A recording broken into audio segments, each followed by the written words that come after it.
ఇంటిని సమర్పిస్తున్న వారు తెలంగాణలో అతి తక్కువ ధరలలో మీరు కలలు కన్న ఇంటిని నిర్మిస్తున్న ఏకైక సంస్థ సన్షైన్ ఇన్ఫ్రా 9069069333.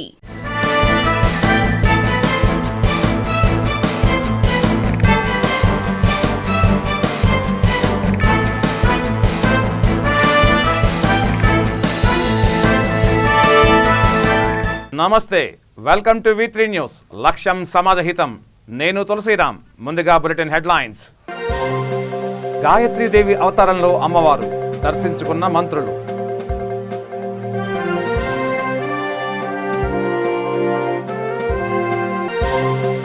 శ్రీవారి వార్షిక బ్రహ్మోత్సవాలు. గరుడ సేవలో ఉప ముఖ్యమంత్రి.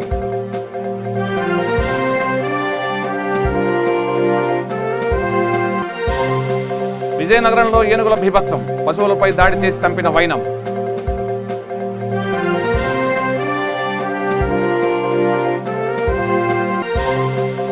గాజువాకలో కొరవడిన డ్రైనేజీ వ్యవస్థ. మురుగునీటితో తప్పని అవస్థ.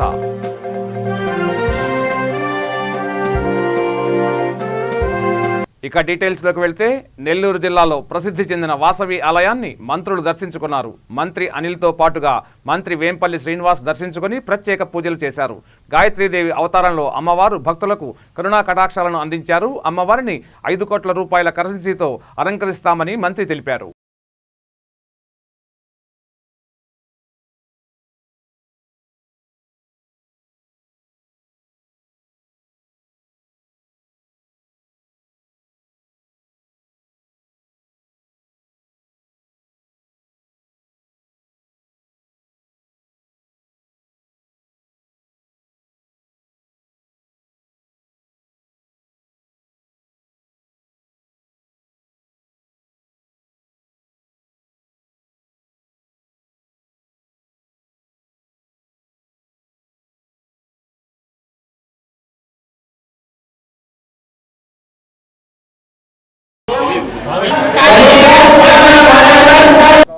అందరికీ నమస్కారం. ఈరోజు నెల్లూరులోని ఒక ప్రసిద్ధి చెందిన దేవాలయం వాసవి అమ్మవారి యొక్క దేవాలయానికి నవరాత్రుల సందర్భంగా ఇక్కడికి రావడం జరిగింది. మా సోదరులు మంత్రి అనిల్ గారు, అదేవిధంగా ద్వారకానాథ్ గారు, వీళ్ళందరూ కూడా కలిసి ఈరోజు అమ్మవారి యొక్క దర్శనార్థం చాలా సంతోషంగా ఉంది. ఈరోజు అమ్మవారి గాయత్రీదేవి అలంకారం నెల్లూరులోనే చాలా ప్రసిద్ధి చెందిన దేవాలయం. ఇది దేవాలయాన్ని నూతనంగా నిర్మించుకొని అదేవిధంగా సాంప్రదాయ పద్ధతిగా అంగరంగ వైభవంగా నవరాత్రి యొక్క ఉత్సవాలు అత్యంత అద్భుతంగా అందరూ కమిటీ సభ్యులు కానీ అదేవిధంగా భక్తుల సహకారంతో చాలా బ్రహ్మాండంగా చేస్తున్నారు. అదేవిధంగా రేపు అమ్మవారికి ధనలక్ష్మి అలంకారం సుమారుగా 5 కోట్ల రూపాయల నోట్లతో ఈ దేవాలయాన్ని అలంకారం చేయడానికి కూడా మొత్తం కమిటీ సభ్యులందరూ కూడా నిర్ణయం చేసుకున్నారు. ఎందుకంటే వాసవి అమ్మవారి గురించి తెలుసు. మన అమ్మవారి యొక్క ఆశీస్సులతో రాష్ట్ర ప్రజలందరూ కూడా సుభిక్షంగా ఉండాలని చెప్పని నేను మనస్ఫూర్తిగా కోరుకుంటూ నాకు ఈ అవకాశం కలిగిన అందరికీ కూడా ధన్యవాదాలు. దసరా నవరాత్రుల సందర్భంగా ఈరోజు పెద్దలు దేవాదాయ శాఖ మంత్రివర్యులు వెల్లంపల్లి శ్రీనారాయణ గారు ఈరోజు నెల్లూరుకు విచ్చేయటం, ఈరోజు వాసవిమాత దేవాలయానికి సంబంధించి ఈరోజు వచ్చి దర్శనం చేసుకొని ద్వారకాన్ని కానీ కమిటీ సభ్యులందరూ కూడా ఈరోజు ఏదైతే ప్రసిద్ధిగాంచిన దేవాలయం నెల్లూరులో, సో అందరికీ కూడా శ్రీనారాయణకి కానీ ముఖ్యమంత్రి జగన్మోహన్ రెడ్డి గారికి ఈ ప్రభుత్వానికి ఆ తల్లి ఆశీస్సు నుండి అందరికీ మంచి జరగాలని చెప్పి మనస్ఫూర్తిగా కోరుకుంటూ, నెల్లూరు నగర ప్రజలందరూ కూడా బాగుండాలని మనస్ఫూర్తిగా కోరుకుంటూ అందరికీ కూడా నవరాత్రిలో అందరికీ కూడా శుభాకాంక్షలు తెలియజేస్తాను. శ్రీవారి వార్షిక బ్రహ్మోత్సవాల్లో భాగంగా గరుడ సేవ నాడు స్వామివారికి అలంకరించేందుకు హిందూ ధర్మార్థ సమితి చెన్నై నుండి గొడుగులను ఊరేగింపుగా తిరుమలకు తీసుకొచ్చింది. సమితి ట్రస్టీ ఆర్ఆర్ గోపాల్జీ ఆధ్వర్యంలో తిరుమలకు చేరుకున్న గొడుగులకు టీటీడీ అధికారులు ఘనంగా స్వాగతం పలికారు. ఆలయం ముందు రాష్ట్ర ఉప ముఖ్యమంత్రి కెఈ కృష్ణమూర్తి చేతుల మీదుగా ఈ గొడుగులను టీటీడీ అధికారులకు అందించారు. 4 మాడవీధుల్లో ఊరేగించిన అనంతరం ఆలయంలోకి తీసుకువెళ్లారు. గరుడ సేవలో ఈ గొడుగులను అలంకరించనున్నారు. 14 సంవత్సరాలుగా బ్రహ్మోత్సవాల సమయంలో హిందూ ధర్మార్థ సమితి ద్వారా శ్రీవారికి గొడుగులను విరాళంగా అందిస్తున్నామని శ్రీ కెఈ కృష్ణమూర్తి తెలిపారు.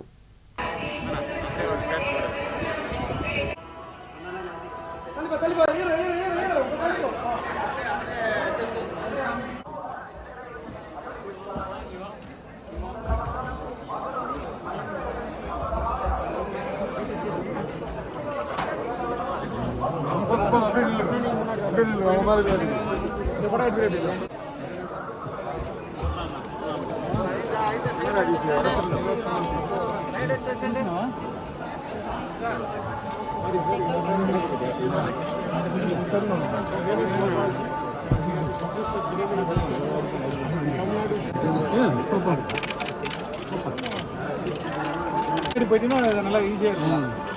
நல்லா பின்னாடி போனீங்கன்னா ஈஸியாக எடுக்கலாம். இன்னும் கொஞ்சம் பின்னாடி போயிடுங்க.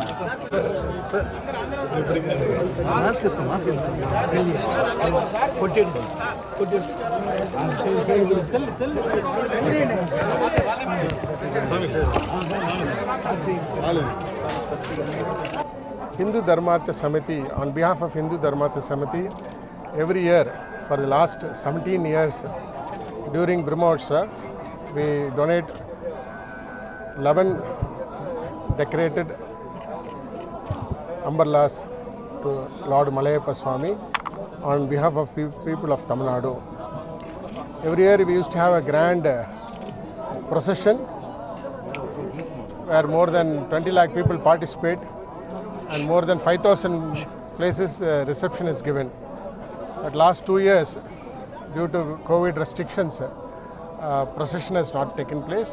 But wherever the Annadana and all the other spiritual activities during the Chatra program is done, and with the prayers of the people of Tamil Nadu, we have done the Samarpan to Lord Venkateshwara Swami, and the chairman of the TTD board, Subba Reddy himself, has graciously received the umbrellas in the presence of the executive officer and Mr. Nandakumar, trust board member of Tamil Nadu. And we thank the Devasthanam for all their support, and we thank additional EO, Mr. Dharma Reddy, for giving a full support to make this program very successful. It is devotees who cannot come to Tirumala, who cannot afford to come to Tirumala, age-old people who cannot travel to Tirumala. Their prayers are all put on this umbrella. As through flowers they put on the umbrella, their worship is put on the umbrella. All the prayers, I am so happy that I could carry the prayers of so much of lakhs of people. And our umbrella is the one which has been given on behalf of the people of Tamil. ఈ నెల 4వ తేదీ అర్ధరాత్రి శనివాడలో మృతి చెందిన మృతురాలికి న్యాయం చేయాలని POW నాయకురాలు లక్ష్మి డిమాండ్ చేశారు. శనివాడ ఘటనా స్థలంలో మహిళా సంఘాల నేతలు లక్ష్మి, ఐద్వా ప్రభావతి, NFIW విమల, CMS లలిత, పరమేశ్వరి, సత్యవతులు మీడియా సమావేశం నిర్వహించారు. నేరస్తుడు చెప్పిన దాన్నే ఆధారాలుగా తీసుకుని కేసును నీరుగార్చుతున్నారని ఆంధ్రప్రదేశ్ రజక సంఘం చైర్మన్ పొన్నాడ మోహన్ రావు, విశాఖ జిల్లా రజక సంఘం తోకాడ రాము ఆరోపించారు. పోలీసు విచారణ అధ్వాన్నంగా ఉందని ఆగ్రహం వ్యక్తం చేశారు. నీలి చిత్రాలు చూపించి మృతురాలిని లొంగదీసుకున్నాడని పోలీసులు చెప్పడం విడ్డూరంగా ఉందని, నీలి చిత్రాలను నిషేధించాల్సిన పోలీసులు ఆ దిశగా ఎందుకు చర్యలు తీసుకోవడం లేదని, చిత్తశుద్ధితో పోలీసులు విచారణ జరపడం లేదని వారు అన్నారు. ఇన్వెస్టిగేషన్ జరగలేదు. బాధ్యులతో మేము మాట్లాడుతున్నప్పుడు చెప్పారు, అమ్మ ఒంటి నిండా గాయాలైపోయి, ఒంటి నిండా చిత్రహింసలు చేశారు. నగేష్ మాత్రమే కాదు, వీడొక్కడే చేసింది కాదు, మిగిలిన 5గురు సంగతి ఏమయ్యారు, మిగిలిన 5గురిని పోలీసులు ఎక్కడ పెట్టారనేది ఈరోజు ప్రశ్నించాల్సిన అవసరం. ఎందుకు వాళ్ళు ఇన్వెస్టిగేషన్ చేయలేదనేది మేము డిమాండ్ చేస్తూ ఉన్నాం. రెండో అంశం ఏంటంటే, ఈరోజు పెద్దవాళ్ళు ఎవరైనా చనిపోతే వెంటనే నిర్భయ చట్టం కింద ఎక్స్గ్రేషియా ఇస్తారా?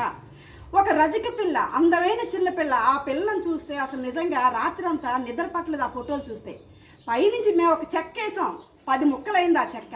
5 అంతస్తుల మీద నుంచి పడిపోతే పిల్ల అంత సేఫ్గా తలకాయ ఉంటుందా? 6 అంతస్తుల మీద పడిపోయిన పిల్ల. కాబట్టి ఇది ఏ చదువు లేని వాళ్ళు కూడా ఈ ఇన్వెస్టిగేషన్ తప్పు పడుతున్నారు అనేది పోలీస్ వర్గం ఆలోచించాల్సిన అవసరం ఉంది. ఇకపోతే ఇన్వెస్టిగేషన్ ప్రాపర్గా లేదు. మా డిమాండ్ రీపోస్ట్ మార్టం చేయాలి వెంటనే. ఆ 5గురిని కూడా అక్కడ నుంచి మేము ఒక చెక్ వేసుకున్నట్టు వెంటనే పడి ముక్కలైపోయింది. ఎక్కడైనా మనం గతంలో అనేక ఘటనలు చూసాం. 6 అంతస్తుల పై నుంచి దూకినటువంటి ఒక అమ్మాయి తల కానీ ఎక్కడో బలంగా దెబ్బ తగిలే ఉంటుంది, ఏమీ జరగలేదు. మేము అక్కడి నుంచి కూడా మహిళా సంఘాల ఐక్యవేదిగా మేమే ప్రతి అబ్బాయి ఎవరైతే ఉన్నారో ఆ ఫస్ట్ ఫ్లోర్కి వెళ్ళాం, అక్కడ కూడా చూడడం జరిగింది. లిఫ్ట్లో చూసినట్లే లిఫ్ట్లో రక్తం మరికలు ఉన్నాయి. పోలీసులు ఎందుకు అంత ప్రాపర్గా ఇన్వెస్టిగేషన్ చేయలేకపోతున్నారు?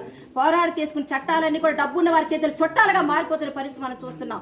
ఈ సందర్భంగా మేము ఒకటే హెచ్చరిస్తున్నాం. మన 5 సంవత్సరాల క్రితం జరిగినటువంటి రోజైతే మాకు వాళ్ళ సర్పంచ్ వాళ్ళ ఎంపీటీసీలు వచ్చి మాకు మినిస్టర్ గారు ఉన్నారండి, మాకు న్యాయం జరుగుతుందండి, మేము తీసుకెళ్ళిపోతామని అన్నారు. ఆ రోజు మేము ఏమన్నామంటే బాడీని ఇక్కడే ఉంచుదాం, ఇక్కడే ఉంచి ధర్నాలు చేద్దాం, కలెక్టర్ గారు మినిస్టర్ గారు ఎవరో ఒకరు వచ్చి ఎక్స్గ్రేషియా ప్రకటించే వరకు బాడీని ఇక్కడే ఉంచుదామని మేము ఎంత రిక్వెస్ట్ చేసినా ఆ గ్రామ పెద్దలైనటువంటి సర్పంచ్ ఎంపీటీసీ మాకు మినిస్టర్ గారు ఉన్నారండి, మాకు మినిస్టర్ గారు ఉన్నారండి, మా నియోజకవర్గం అండి, మా సత్యబాబు గారు అండి అని చెప్పి తీసుకెళ్ళిపోయారు వాళ్ళు.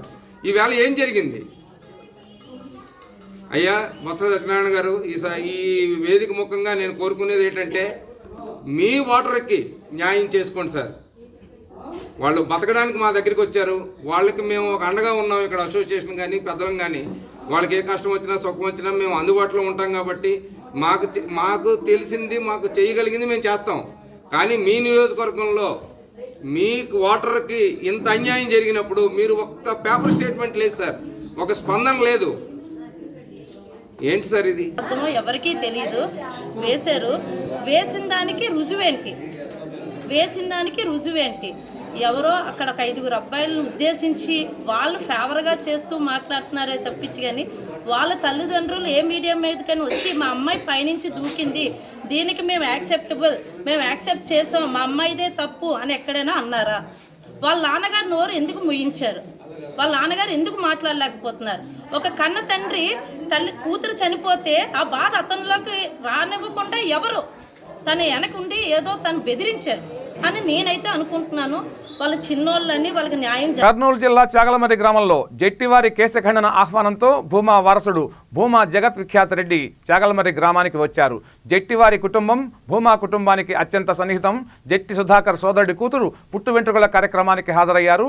ఆ తరువాత విందు భోజనాల్లో పాల్గొన్నారు. ఈ కార్యక్రమంలో మాజీ సర్పంచ్ అన్వర్ బాషా, జట్టి నాగరాజు, జట్టి సుధాకర్, నల్లా నాగరాజు, కామిశెట్టి రమేష్, రమణ పాల్గొన్నారు. తెలుగుదేశం పార్టీ నాయకులు, కార్యకర్తలు, అభిమానులు పెద్ద సంఖ్యలో ఈ కార్యక్రమంలోకి హాజరయ్యారు.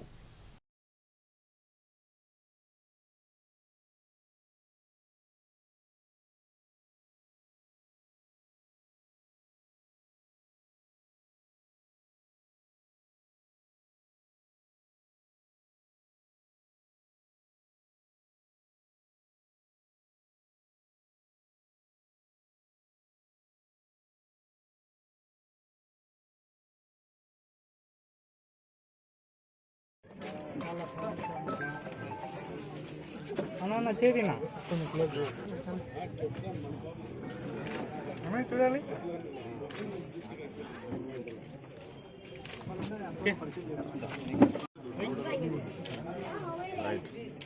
ఓకేనా?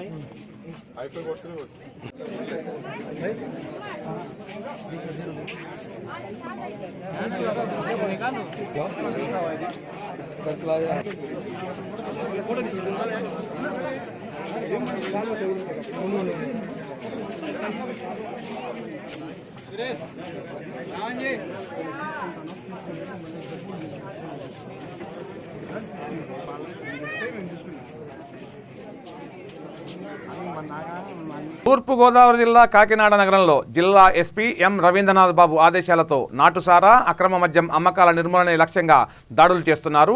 నాటుసారా రహిత జిల్లా లక్ష్యంగా నిర్దేశిత కార్యాచరణతో జిల్లా పోలీసు సిబ్బంది కాకినాడ, రామచంద్రాపురం, పెద్దాపురం సబ్ డివిజన్ల పరిధిలో గుర్తించిన ప్రాంతాల్లో సారాను ధ్వంసం చేశారు. నాటుసారా తయారీదారులను అదుపులోకి తీసుకొని 100 లీటర్ల నాటుసారాను స్వాధీనం చేసుకున్నారు. నాటుసారా, అక్రమ మద్యంపై నిరంతరం దాడులు కొనసాగుతుంటాయని, అక్రమార్కులపై చట్టపరమైన చర్యలతో పాటు వారి భవిష్యత్తు కదలికలపై నిఘా ఉంచేందుకు అవసరమైతే పీడీ యాక్టులను కూడా అమల్లోకి తీసుకొస్తామని ఎస్పీ గట్టి హెచ్చరికలు జారీ చేశారు.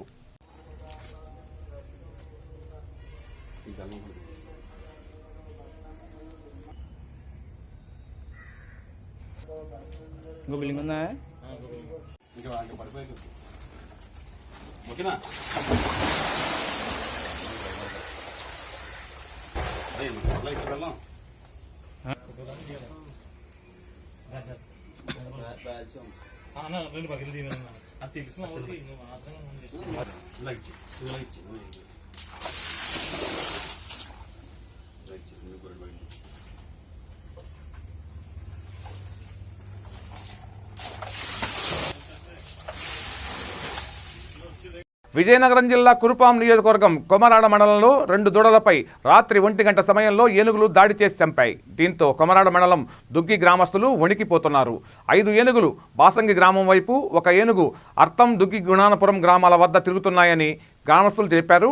ప్రజల ప్రాణాలతో పాటు పశువుల ప్రాణాలకు, పండించిన పంటలకు రక్షణ లేకుండా పోతోందని ఆందోళన వ్యక్తం చేశారు. విజయనగరం జిల్లా కొమరాడ మండలం దుగ్గి గ్రామంలో ఆదివారం రాత్రి 6 ఏనుగుల్లో 1 ఏనుగు ఆదివారం రాత్రి 1 గంట ప్రాంతంలో విడిపోవడంతో ఆ ఒంటరి ఏనుగు దుగ్గి గ్రామంలో ఉన్న పశువుల పాకలపై దాడి చేసింది.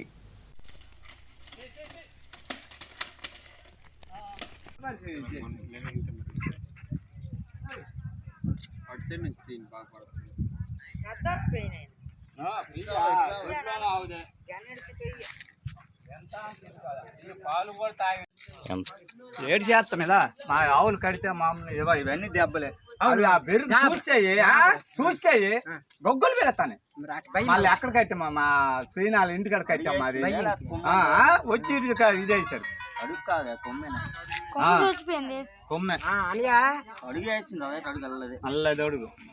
విజయనగరం జిల్లా అండి కొమరాడ మండలం కొత్త దుగ్గి మా గ్రామంలో రాత్రి ఏనుగు వచ్చి అటాక్ చేసింది, 2 దూడలు చంపేసింది. మాకు న్యాయం చేస్తారని మేము చూస్తున్నాం. మేము అలాగే పంట పొలాలు కూడా పాడు చేసేస్తున్నాయి. ఎవరు పట్టించుకోవడం లేదు. ఇప్పుడు రాత్రి నేటంటే బిక్కు బిక్కు మండుకొని గడుపుతాము. రాత్రి ఎవరికి నిద్ర కూడా లేదు. ఏ టైం అప్పుడు వస్తుందో, ఎవరు చంపేస్తుందో ఏడు చేద్దని పరిస్థితి ఉంది గ్రామంలో ఎవరు కూడా పడుకోవడం లేదు. ఇలాగ ఉంది పరిస్థితి. మాకు ఆదుకుంటారని మేము మరీ కోరుకుంటున్నాం. మీకు విశాఖ జిల్లాలో కురిసిన వర్షాలకు వైబీ అగ్రహారం గ్రామం జలదిగ్బంధంలో చిక్కుకుంది. నర్సీపట్నం తుని రోడ్డు మార్గంలో వాహనాలకు అంతరాయం ఏర్పడింది. గ్రామం నీటిలో మునగడంతో గ్రామస్తులు ఆందోళన చెందుతున్నారు. గ్రామంలో అంధకారం నెలకొంది.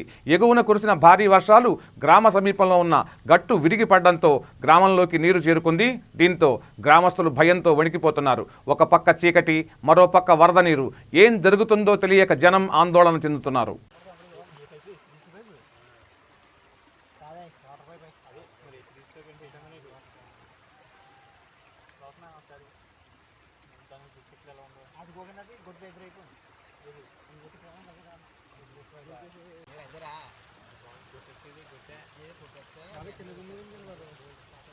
ఒకసారి మేము వేరే దగ్గర ఉన్నాము, వెళ్తాను.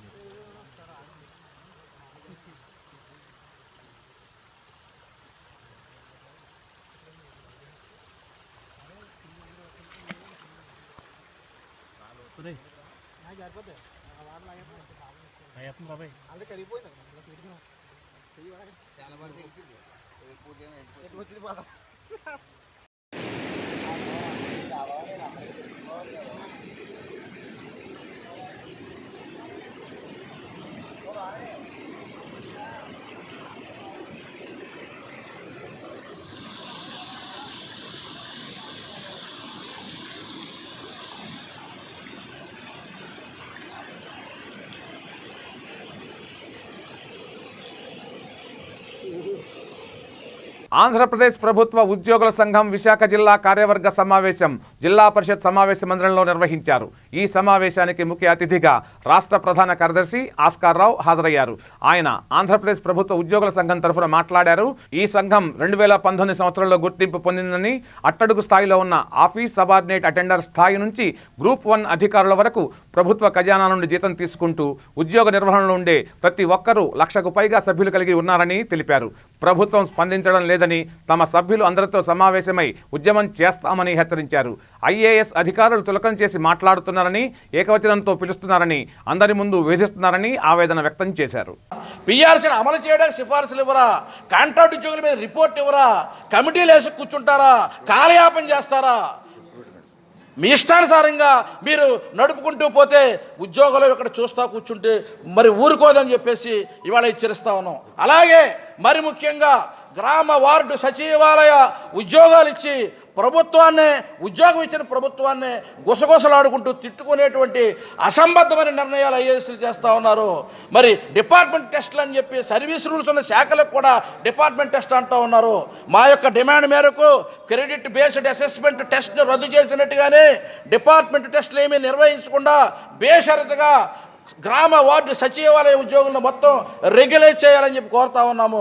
డిసెంబర్ 1 దాకా వేచి చూసి కొత్త సంవత్సరంలో తొలినాడే మా యొక్క సంఘమే ఉద్యోగుల సమస్యలపై ముందుగా రోడ్లపైకి వస్తుందని చెప్పి ఈలోగా మీరు ప్రభుత్వం జాయింట్ స్టాఫ్ కౌన్సిల్ సమావేశాన్ని ఏర్పాటు చేసి గుర్తింపు సంఘాలన్నింటినీ పిలిపించి చర్చలకు ఆహ్వానించి ఉద్యోగుల సమస్యలపై పరిష్కార మార్గాన్ని అన్వేషించవలసిందిగా కోరుతా ఉన్నాము.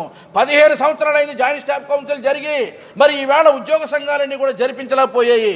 మేము గట్టిగా డిమాండ్ చేస్తూ ఉన్నాం ప్రభుత్వాన్ని, జాయింట్ స్టాఫ్ కౌన్సిల్ సమావేశం ఏర్పాటు చేయండి. చివరిగా ఒక్క మాట, నిన్న మరి కాన్వర్సేషన్లో ఉద్యోగ సంఘాలు మరి మేము ప్రభుత్వానికి యాంటీ కాదని చెప్పినటువంటి సందర్భంలో శ్రీ బండి శ్రీనివాసరావు గారు అంటా ఉన్నారు, ఆయనకట ఎదటి నుంచి వచ్చినటువంటి ఫోన్ కాల్స్ వల్ల చెమట పట్టలేదటండి, ఫ్యాన్ ఆపేపోయిన అధికారం వరకు ప్రభుత్వ ఖజానాలో జీతం తీసుకుంటూ ఉద్యోగి అనే నిర్వచనంలోకి వచ్చే ప్రతి ఒక్కడూ సభ్యుడిగా గల ఏకైక అతిపెద్ద సంఘంగా అవతరించి ఇప్పటికే తన యొక్క కార్యక్రమాలను సమర్థవంతంగా నిర్వహిస్తున్నది. ఇందులో భాగంగా ఉత్తరాంధ్ర జిల్లాల పర్యటనలో రాష్ట్ర ప్రధాన కార్యదర్శిగా మా కార్యవర్గ సభ్యులందరితో కలిసి మొన్న శ్రీకాకుళం, నిన్న విజయనగరం, నేడు విశాఖపట్నంలో మా యొక్క శ్రేణులను ఉద్దేశించి ఉద్యోగస్తుల యొక్క సమస్యలు, ప్రభుత్వం యొక్క వైఖరి, తదుపరి అవలంబించవలసిన విధానాల మీద విస్తృతంగా చర్చ చేయడానికి ఇక్కడ రావడం జరిగింది. ముఖ్యంగా రాష్ట్రంలో ప్రతి ఉద్యోగి ఈ రోజున చాలా అసంతృప్తిగా ఉన్నాడు. వారికి ప్రాతినిధ్యం వహించే ఉద్యోగ సంఘాల పట్ల గుర్రుగా ఉన్నాడు. కారణము, గత ప్రభుత్వం ఉద్యోగులకు అనేక నష్టం కలిగించే కార్యక్రమాలు కలిగించింది. అందులో ప్రధానంగా సిపిఎస్ రద్దు చేస్తానని రద్దు చేయలేకపోయింది. కాంట్రాక్ట్ ఉద్యోగుల సర్వీసెస్ను రెగ్యులేట్ చేస్తానని రెగ్యులేట్ చేయలేకపోయింది. పిఆర్సీ కోసం కమిటీ అయితే వేశారు కానీ సరైన నిర్ణయం తీసుకోలేకపోయింది. ఈ విధంగా అనేక ఉద్యోగులకు సంబంధించిన విషయాలను మరి తెలుగుదేశం ఆనాడు ప్రభుత్వం మరి పక్కన పెట్టడంతో నాటి ప్రతిపక్ష నేత, నేటి గౌరవ ముఖ్యమంత్రి వర్యులు జగన్మోహన్ రెడ్డి గారు తన అధికారంలోనికి వస్తే మరి అన్ని ఉద్యోగుల పక్షపాత ప్రభుత్వంగా ఉంటాను, అధికారంలోనికి వచ్చిన వారం రోజుల్లో సిపిఎస్ రద్దు చేస్తాను, ఉద్యోగులకు మెరుగైన పిఆర్సీ ఇస్తాను, మంచి ఫిట్మెంట్ ఇస్తాను, అంతవరకు 27% ఐఆర్ ఇస్తాను అని చెబుతూ విశాఖ జిల్లా గాజువాకలో సరైన డ్రైనేజీ వ్యవస్థ లేక తీవ్ర ఇబ్బందులు పడుతున్నామని స్థానిక ప్రజలు ఆవేదన వ్యక్తం చేశారు. డ్రైనేజీ కాలువలు ఏర్పాటు చేయండి మొరపెట్టుకున్నా ఆదుకునే నాథుడు లేక తీవ్ర ఇబ్బందులు పడుతున్నామని శ్రీరామ్నగర్ వాసులు అంటున్నారు. డ్రైనేజీ వ్యవస్థ లేకపోవడంతో మురుగునీరు చేరి రోగాలతో బాధపడుతున్నామని తెలిపారు. డెంగ్యూ విపరీతంగా విజృంభిస్తోందని తమని ఆదుకోండని కోరుతున్నారు. విషసర్పాలు, పందుల వల్ల అవస్థలు పడుతున్నామని బాధితులు వాపోయారు. డ్రైనేజీ వ్యవస్థ, అవుట్లెట్ లేక తీవ్ర ఇబ్బందులు పడుతున్న అపార్ట్మెంటు వాసులకు న్యాయం చేస్తామని వార్డు కార్పొరేటర్ రాజన రామారావు హామీ ఇచ్చారు.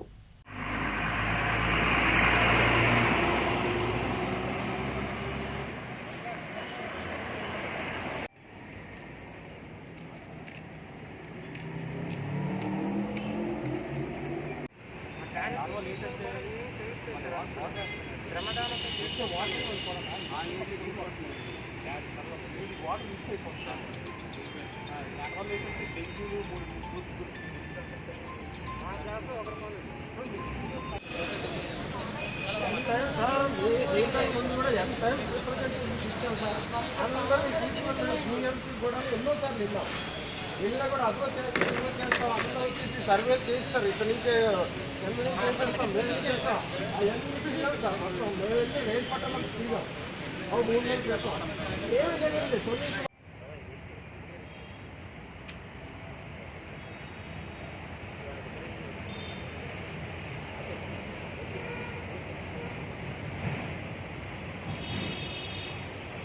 ఇవి ఈ బులెటిన్ విశేషాలు. బులెటిన్ ముగించే ముందు హెడ్లైన్స్ మరోసారి. గాయత్రీదేవి అవతారంలో అమ్మవారు దర్శించుకున్న మంత్రులు.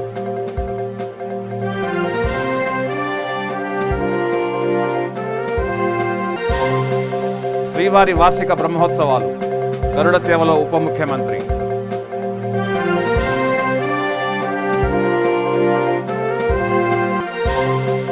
విజయనగరంలో ఏనుగుల బీభత్సం, పశువులపై దాడి చేసి చంపిన వైనం.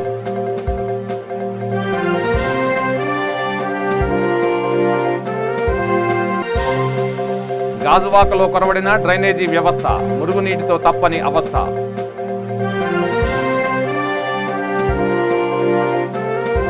చూస్తూనే ఉండండి V3 న్యూస్, లక్ష్యం సమాజహితం. నమస్తే.